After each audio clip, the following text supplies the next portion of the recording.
قرآن کریم کی 2 آیات مبارکہ میں نے آپ احباب کے سامنے تلاوت کی ہیں۔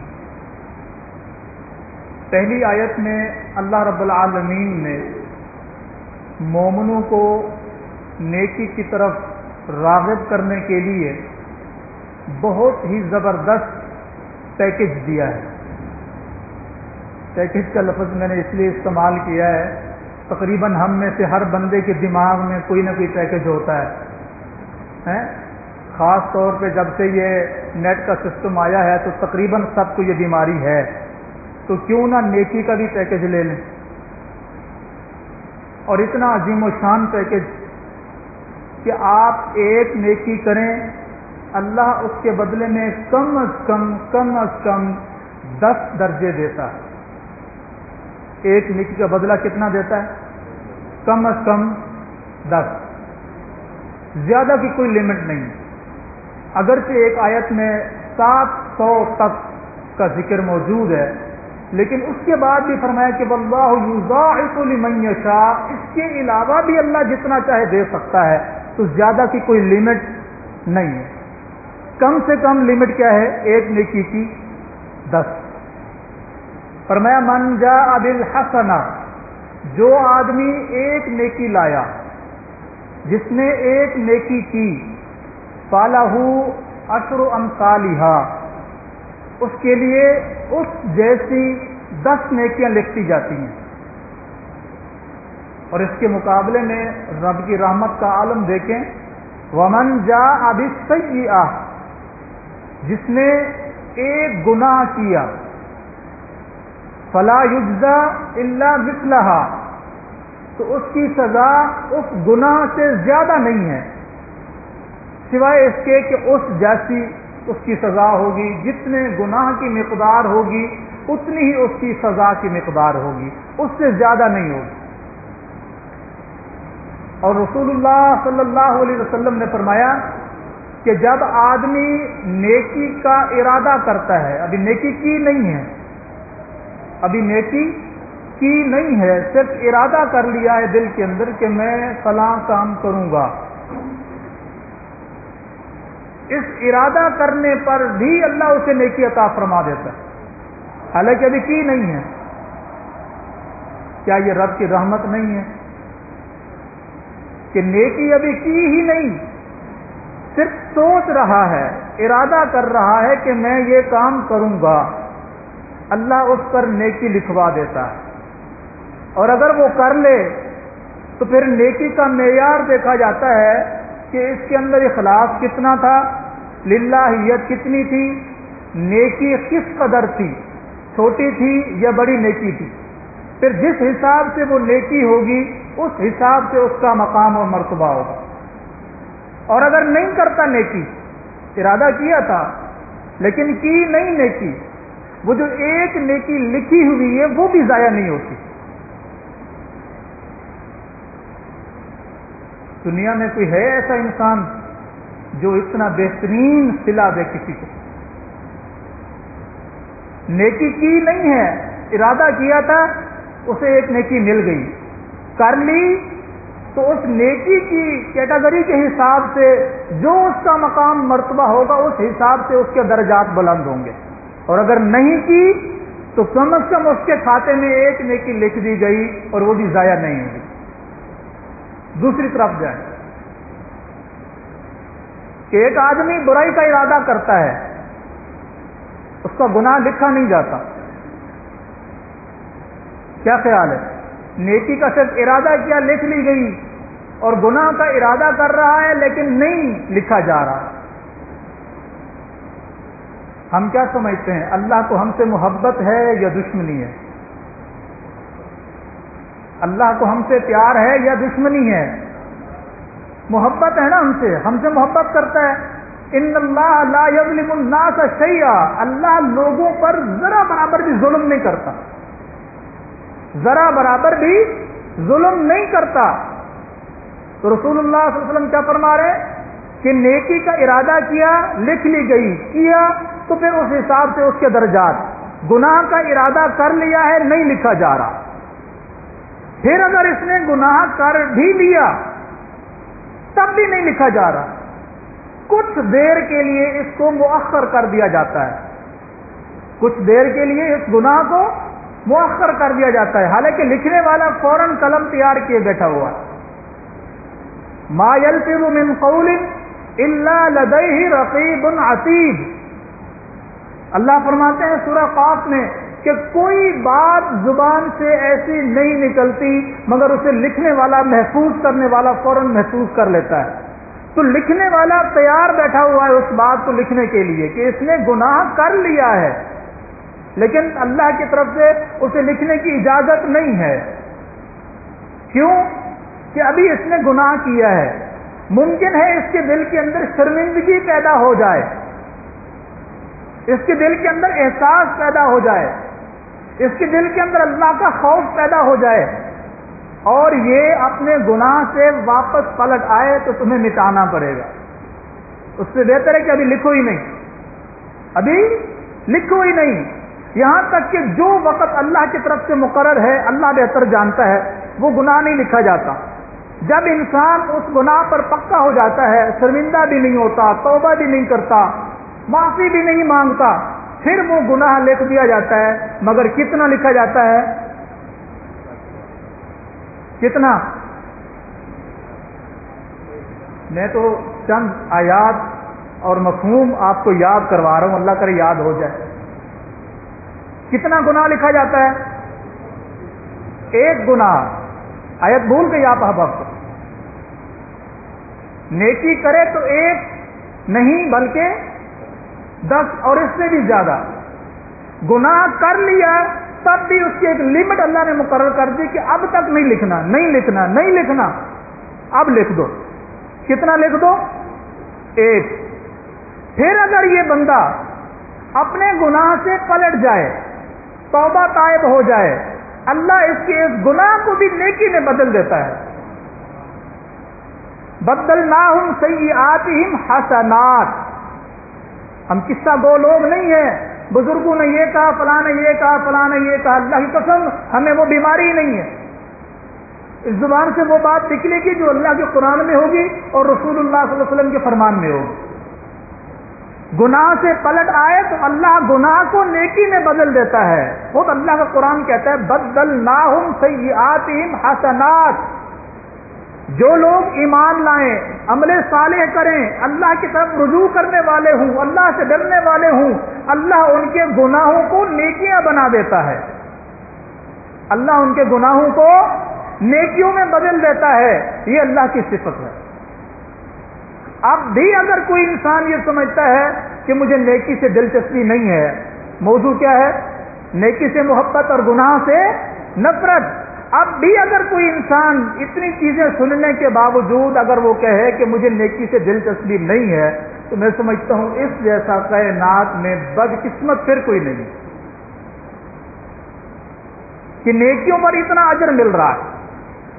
اور پھر جس ماہ مقدس سے ہم گزر رہے ہیں، اس میں تو کی جانے والی نفلی نیکیاں فرض نیکیوں کے برابر شمار ہوتی ہیں۔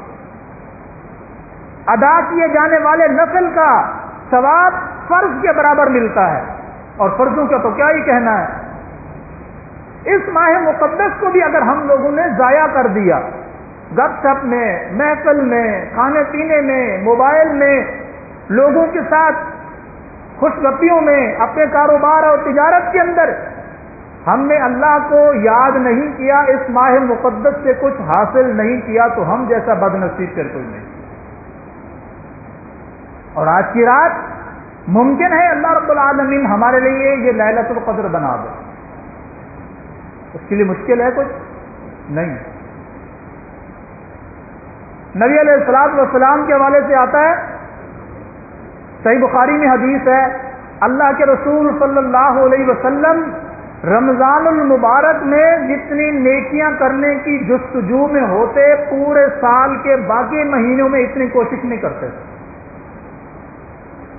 جتنی نیکیاں آپ رمضان کے مہینے میں کرتے تھے، اتنی نیکیاں باقی 11 مہینوں میں نہیں کرتے۔ اور پھر رمضان میں سے آخری عشرے کے اندر اللہ کے رسول صلی اللہ علیہ وسلم جتنی نیکیاں کرتے تھے، پچھلے 20 دنوں میں بھی نہیں کرتے تھے۔ ہم آخری عشرے میں داخل ہو چکے ہیں کہ نہیں؟ پچھلے 20 دنوں میں کیا کیا ہم نے؟ ہم میں سے ہر بندہ اپنے گریبان میں جھانک کر دیکھے تو اسے اس کا آئینہ نظر آ جائے گا. میں نے پچھلے 2 عشروں میں کیا کیا ہے؟ اور آخری عشرہ شروع ہو چکا ہے، اس کی بھی آج تیسری رات ہے. اب تک میں نے آخری عشرے کے اندر کیا کیا ہے، یہ بھی اگر ہم میں سے ہر بندہ اپنا محاسبہ کرنا شروع کر دے تو میں سمجھتا ہوں کسی اور کو آئینہ دکھانے کی ضرورت ہی نہیں ہے. دراصل بات یہ ہے کہ یہ دل اگر کسی بات پر آمادہ ہو جائے نا، آمادہ ہو جائے، دنیا کی کوئی طاقت اس کو بدل نہیں سکتی. دنیا کی کوئی طاقت اس دل کے ارادے کو بدل نہیں سکتی.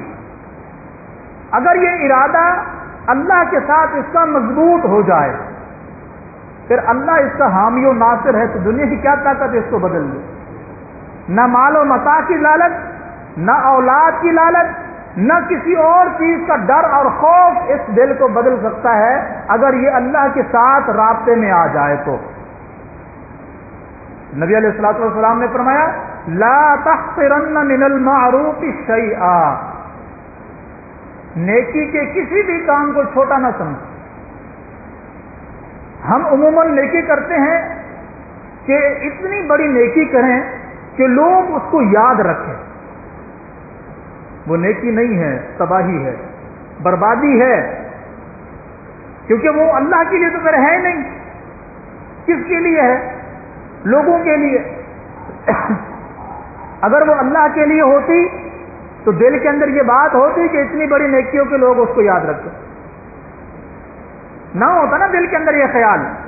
اگر دل کے اندر یہ خیال پیدا ہو گیا کہ میں ایسی بڑی نیکی کر جاؤں کہ لوگ اس کو یاد رکھیں، میری مثالیں دیں، تو پھر یہ نیکی کس کام کی رہی؟ نہیں رہی. عدی بن حاتم رضی اللہ تعالی عنہ رسول اللہ صلی اللہ علیہ وسلم سے پانی ملے رسول اللہ صلی اللہ علیہ وسلم سے عرض کرنے لگے، اللہ کے رسول صلی اللہ علیہ وسلم، میرا باپ حاتم طائی بہت بڑا سخی تھا. آج بھی دنیا اس کی مثال دیتی ہے کہ نہیں دیتی؟ اگر ہم میں سے کوئی بندہ جزاک اللہ،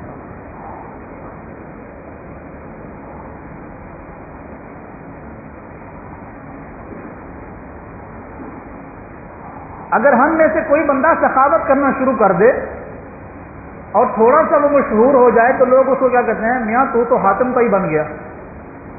آج بھی اس کی مثال یاد رکھی جاتی ہے. اللہ کے رسول صلی اللہ علیہ وسلم، میرے باپ کو کچھ ملے گا؟ رسول اللہ صلی اللہ علیہ وسلم نے فرمایا تمہارے باپ نے جس مقصد کے لیے نیکیاں کی تھیں اس کو مل گئی. اللہ کے پاس اس کے لیے کچھ نہیں ہے. کتنا بڑا افسوس. قیامت تک حاتم طائی کا نام یاد رکھا جاتا رہے گا. اتنی اس نے خیرات کی، صدقات کیے، سخاوت کی کہ ہر وقت ہی اس کا لنگر چلتا رہتا تھا.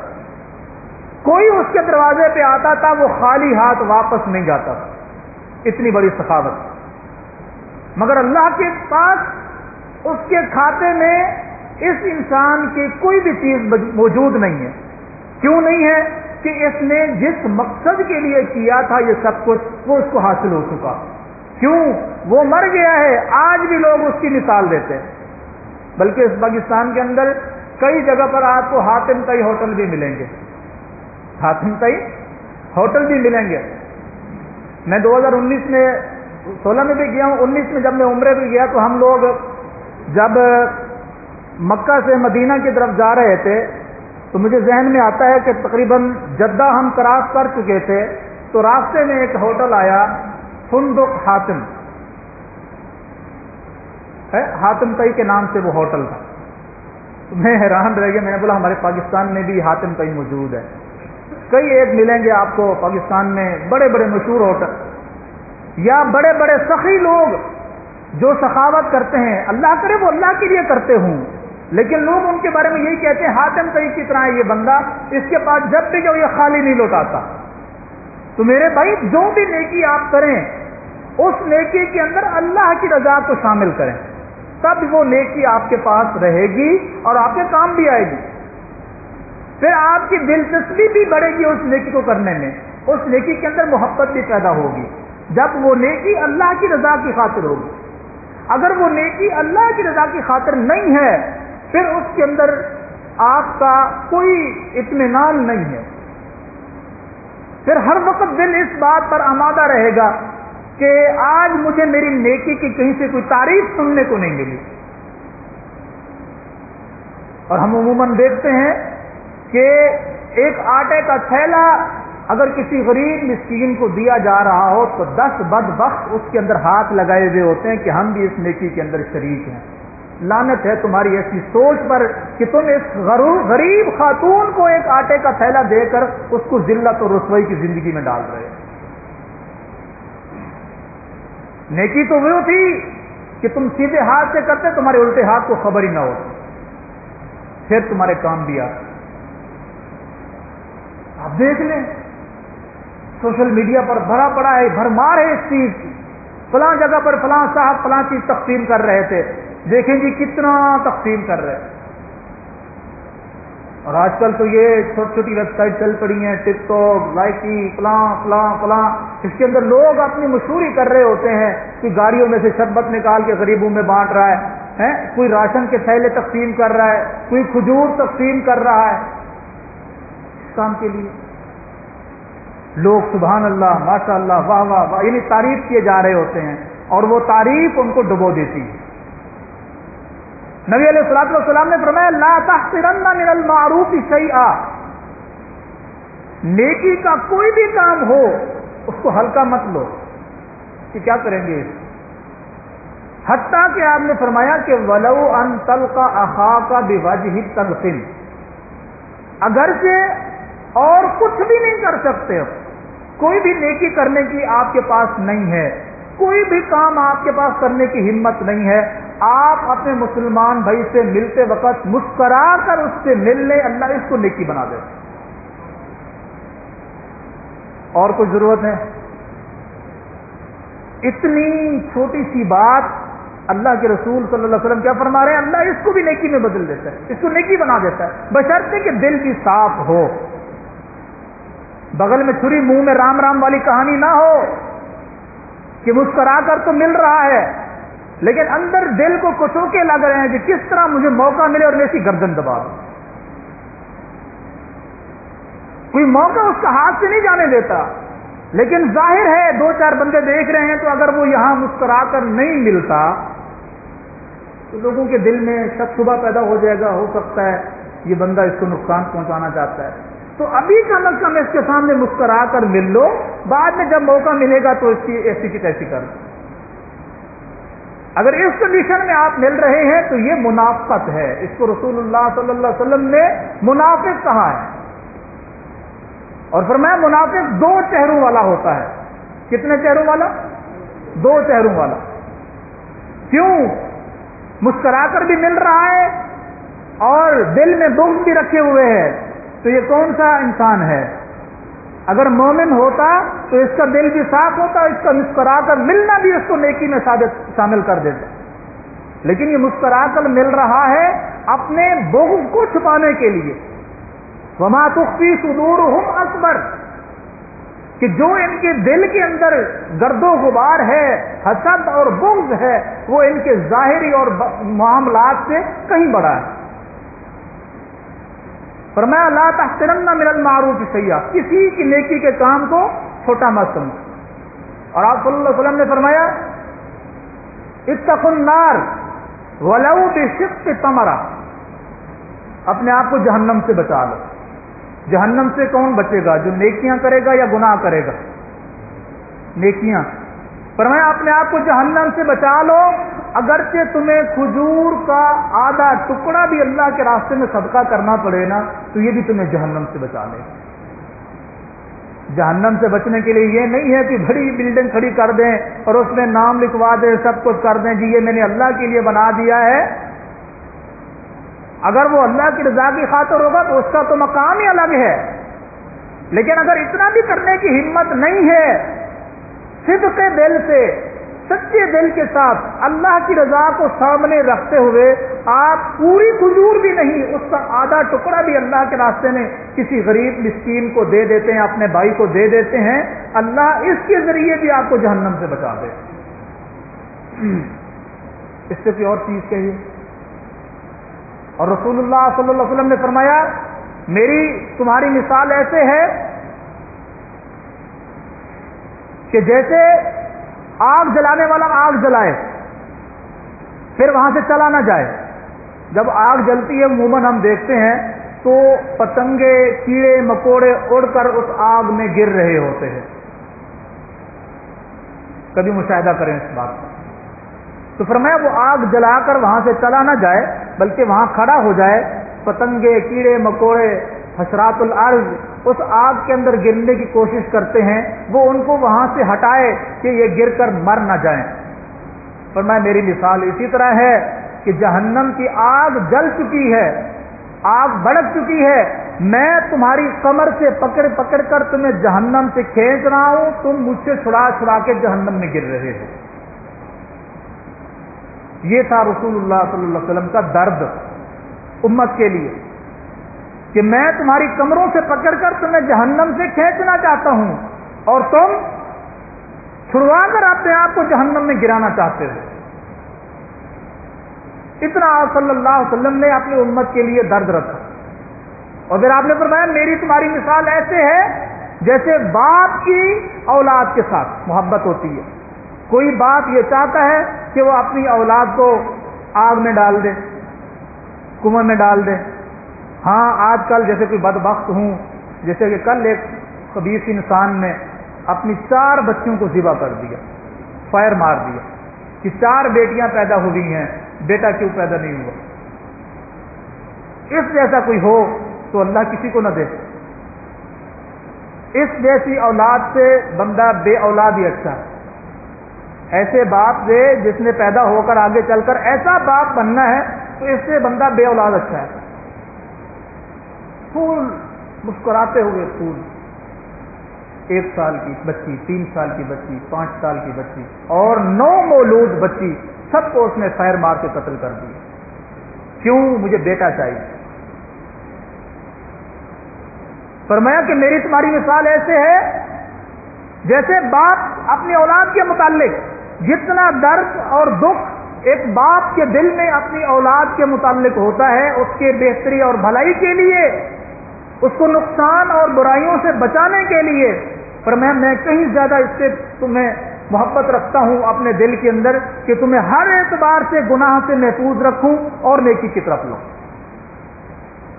اور صحابہ اکرام رضوان اللہ علیہ مجمعین کی حالت کیا ہوتی تھی کہ آپ صلی اللہ علیہ وسلم کو جہاں بھی پاتے، کوئی بھی صحابی کہیں پر بھی رسول اللہ صلی اللہ علیہ وسلم کو مل جاتا، کوئی مال و متاع کا سوال نہیں کرتا تھا، بلکہ کہتا دلونی علی عمل اذا عملت دخلت الجنہ، اللہ کے رسول مجھے کوئی ایسا عمل بتا دیجئے میں اسے کر لوں اور جنت میں داخل ہو جاؤں۔ رسول اللہ صلی اللہ علیہ وسلم کی زندگی مبارک جو نبوت کی ہے، 23 سالہ نبوی زندگی، اس 23 سالہ نبوی زندگی کے اندر کوئی ایک صحابی یا صحابیہ ایسا نہیں ملے گا جس نے جا کر رسول اللہ صلی اللہ علیہ وسلم سے اپنے لیے مال کا مطالبہ کیا ہو کہ مجھے دے دے بس میں دنیا کے اندر ہی رہ جاؤں۔ بس ظاہری ضرورت کی چیزیں ایک دوسرے سے بندہ لے لیتا ہے، اس کو مال کا مطالبہ نہیں کہتے۔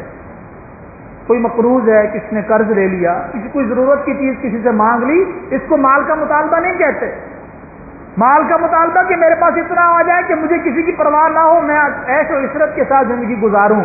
کوئی ایک صحابی یا صحابیہ نہیں ملیں گے آپ کو ایسے جنہوں نے رسول اللہ صلی اللہ علیہ وسلم سے کبھی اس طرح کا سوال کیا ہو، بلکہ جس نے بھی پوچھا، کسی صحابیہ نے پوچھا تو اس نے بھی یہی کہا اللہ کے رسول صلی اللہ علیہ وسلم میں بوڑھی ہو چکی ہوں۔ صحابی اللہ کے رسول صلی اللہ علیہ وسلم کے پاس ہے، غالباً ام ہانی ہے رضی اللہ عنہا، میں بوڑھی ہو چکی ہوں اور اب اتنی زیادہ عبادت نہیں کر سکتی، اللہ کے رسول صلی اللہ علیہ وسلم مجھے کوئی ایسی دعا بتا دیجئے میں اس کو پڑھتی رہوں، کوئی ایسا عمل بتا دیجئے اس کو پڑھتی رہوں اور جنت میں داخل ہوں۔ ایک صحابی ہے تو کہا اللہ کے رسول صلی اللہ علیہ وسلم میں بوڑھا ہو چکا ہوں، کمزور ہو چکا ہوں، اب جسم میں اتنی ہمت اور طاقت نہیں ہے کہ میں کوئی زیادہ نیکیاں کر سکوں۔ کوئی چھوٹا سا عمل مجھے بتا دیجئے، میں اس کو کر لوں تو جنت میں داخل ہو جاؤں۔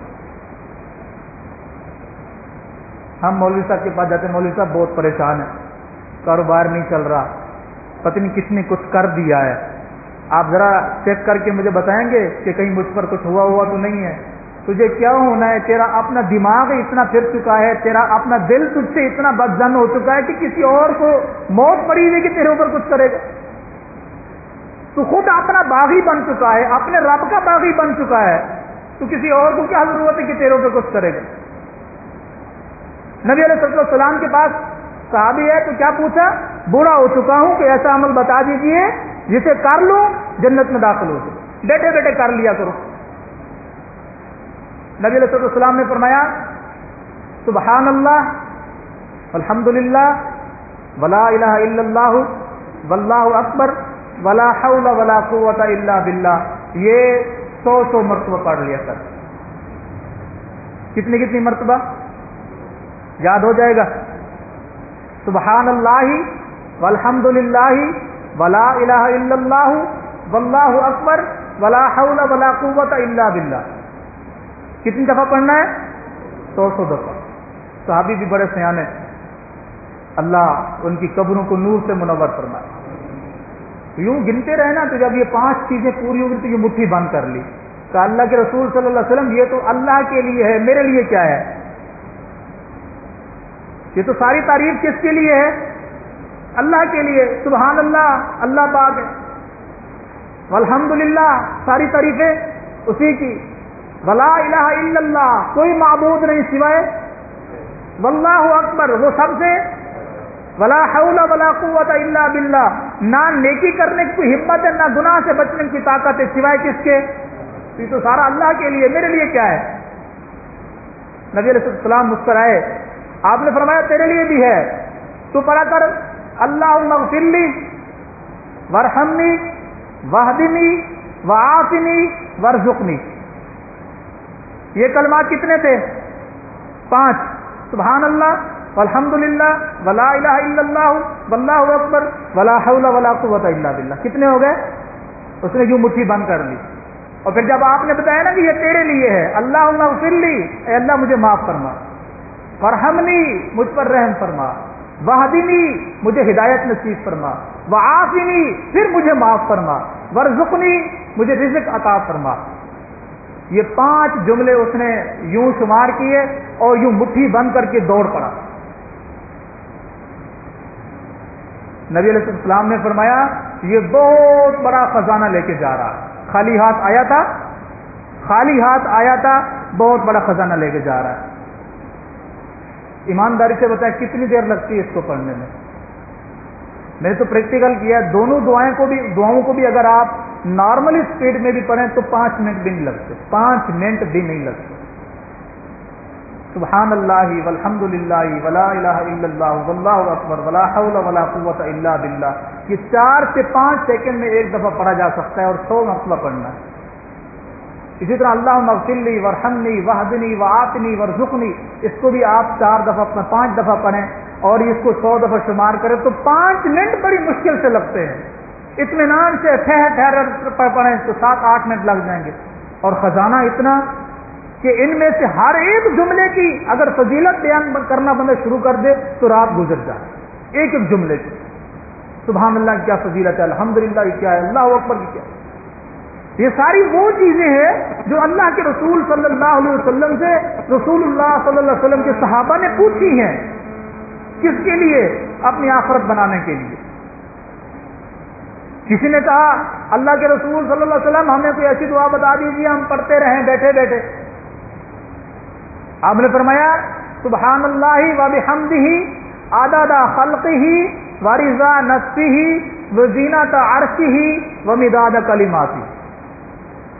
یہ دعا پڑھ لو تو اسماعیل علیہ السلام کی اولاد میں سے غالباً 40 کا ذکر ہے، اللہ معاف کرنا ہے کمی بیشی، اتنے غلام آزاد اگر کرائے جائیں سیدنا اسماعیل علیہ السلام کی نسل میں سے، بھلا انبیاء کی اولاد کتنی عظیم المرتبت ہوگی، وہ اگر قید ہو جائے، وہ غلام ہو جائیں ان کو آزاد کرانے کا جتنا ثواب ہے نا، اس سے کہیں زیادہ ثواب اس کا ہے کہ جو بندہ ایک دفعہ پڑھ لے سبحان اللہ و بحمدہ عدد خلقہ و رضا نفسہ و زینت عرشہ و مداد کلماتہ۔ اور یہ آپ نے اپنی بیوی غالباً ام سلمہ رضی اللہ تعالیٰ عنہ کو بتایا، آپ نماز کے لیے گئے، وہ اٹھی ہوئی تھی، نماز پڑھ رہی تھی، آپ بیٹھے رہے، نماز پڑھی، نماز پڑھنے کے بعد آپ اشراق پڑھ کر واپس آئے اور وہ ابھی تک مصلی پہ بیٹھی ہوئی تھی، تو آپ نے ان کو فرمایا کہ جتنی دیر تم بیٹھی رہی ہو، اگر اس کی جگہ پر تم یہ کلمہ پڑھ لیتی نا، یہ جملہ پڑھ لیتی تو یہ اس سے کہیں زیادہ ثواب والا تھا۔ اور اس کا یہ ہرگز مقصد نہیں ہے کہ فجر کی نماز پڑھ کر آپ ذکر و اذکار کے لیے نہ بیٹھیں، اس کا اپنا مقام و مرتبہ ہے، مگر اس جملے کی، اس دعا کی، اس وظیفے کی اپنی حیثیت ہے۔ تو یہ ساری وہ باتیں تھیں جو رسول اللہ صلی اللہ علیہ وسلم اپنے صحابہ کو سکھایا کرتے تھے، تاکہ ان کے اندر نیکی کا جذبہ پیدا ہو، گناہ سے نفرت ہو۔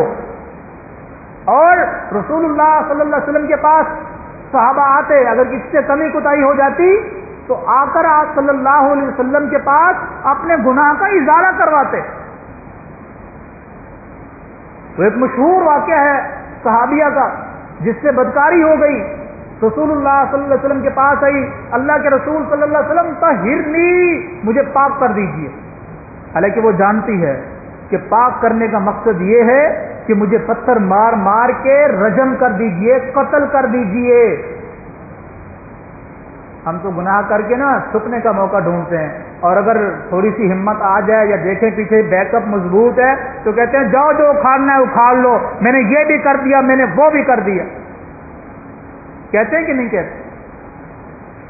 اس سے غلطی ہو گئی، پچھتا رہی ہے اور جانتی ہے اس کی سزا کیا ہے، پھر بھی کہہ رہی ہے مجھے پاک کر دیجیے۔ آپ نے اس کی طرف دیکھا تو وہ حاملہ ہے، حمل سے ہے۔ آپ نے فرمایا جاؤ ابھی، جب یہ بچہ پیدا ہو جائے پھر آنا میرے پاس۔ وہ گئی، دن گزارتی رہی، اللہ سے معافیاں بھی مانگتی رہی، دعائیں بھی کرتی رہی، بچہ پیدا ہو گیا، فوراً اللہ کے رسول صلی اللہ علیہ وسلم کے پاس ہے، اللہ کے رسول صلی اللہ علیہ وسلم یہ بچہ سنبھالیے، مجھے پاک کر دیجیے۔ یہ گناہ سے نفرت ہے، یہ گناہ سے نفرت ہے، دلچسپی نہیں ہے۔ آپ نے فرمایا بچہ ابھی چھوٹا ہے، بچہ ابھی چھوٹا ہے، اس کی پرورش کون کرے گا، اس کو کون دودھ پلائے گا؟ جاؤ اس کو بھی دودھ پلاؤ، جب یہ کسی اور خوراک کو کھانے کے قابل ہو جائے تب میرے پاس آنا۔ پھر وہ گئی اور آتی بھی روتے ہوئے، جاتی بھی روتے ہوئے۔ کیوں؟ اس کو فکر لگی ہوئی ہے کہ کہیں ایسا نہ ہو میں گناہ سے پاک ہونے سے پہلے پہلے مر جاؤں، گناہ سے پاک ہو کر مروں گی تو اللہ کے یہاں سرخرو ہو جاؤں گی، جس کا مطلب یہ ہے کہ اس گناہ کے علاوہ کوئی اور گناہ اس کے کھاتے میں نہیں ہے، ورنہ وہ ہر گناہ سے معافی مانگتی کہ نہیں؟ اس گناہ کے علاوہ کوئی اور گناہ اس صحابیہ کے کھاتے میں نہیں ہے۔ بچے کو لے گئی، کچھ ہی مہینے گزرے، اس نے بچے کو کھانا سکھا دیا، ورنہ بچے کو دودھ کتنے دنوں میں پلایا جاتا ہے؟ حولین کاملین، 2 سال مکمل بچے کو دودھ پلانے کا حق ہے، لیکن اس نے چند ہی مہینوں میں بچے کو دودھ کے ساتھ ساتھ کھانا کھانا بھی سکھا دیا، اور رسول اللہ صلی اللہ علیہ وسلم کے پاس بچے کو لائی، بچے کے ہاتھ سے روٹی کا ٹکڑا بھی موجود ہے۔ اللہ کے رسول اسے سنبھالیے اور مجھے پاک کیجیے۔ آپ نے بچہ حوالے کیا کسی کے اور فرمایا اسے لے جاؤ فلاں جگہ پر، اس کو گڑھا کھود کے زمین میں گاڑ کے پتھر مار مار کے رجم کر دو۔ لے جایا گیا، گڑھا کھود کر دفن کیا گیا، اور یہ حصہ باقی رہ جاتا ہے، پتھر مار مار کے اس کو رجم کر دیا گیا۔ ایک پتھر ایسا اس کے دماغ میں، سر میں یا کہیں لگا کہ جس سے خون کا ایک فوارہ نکلا، اور وہ غالباً سیدنا خالد بن ولید رضی اللہ تعالی عنہ کے جسم پر آ کر گرا، اور انہوں نے الفاظ نکالے کیسی گندی عورت کا غلیظ خون میرے جسم پر لگا ہے۔ اور یہ بات رسول اللہ صلی اللہ علیہ وسلم کو پتہ چلی، آپ غضبناک ہوئے، آپ نے فرمایا تم جانتے ہو اس نے کیسی توبہ کی ہے؟ اگر اس کی توبہ مدینے کے 70 لوگوں پر جن پر اللہ نے جہنم کو واجب کر دیا ہو، پکے ٹھکے جہنمی